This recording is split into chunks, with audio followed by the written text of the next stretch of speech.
Greece நாட்டின் தலைநகரமான Athens நகரத்திலிருந்து 1 மணி நேரம் கடல் பயணம் செய்தால் அஜினோ தீவு வரும்.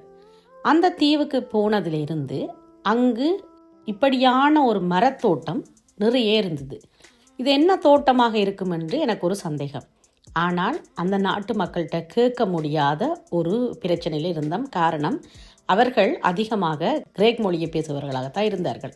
என்ன செய்யலாம் என்று யோசிச்சுட்டு இன்டர்நெட்டில் தேடி பார்த்தால் 2 பெயர் கொடுத்திருந்தது. ஒன்று இது பிஸ்தாஷ் என்றும், இன்னொன்று இது வேறு ஏதோ ஒரு விதையை கொண்டிருப்பதாகவும் சொல்லியிருந்தது. கொத்து கொத்தாக பூக்கள் பூக்கிறது போல காய்கள் காய்ச்சிருந்தது. என்னவாக இருக்கும் என்று எனக்கு ஒரு சந்தேகம். பறித்து மணந்து பார்த்தால் அதில் ஒரு நல்ல வாசனை ஒன்று வந்தது. கிட்டத்தட்ட லெவண்டர்ன்ற வாசனை அந்த காயில் வந்தது.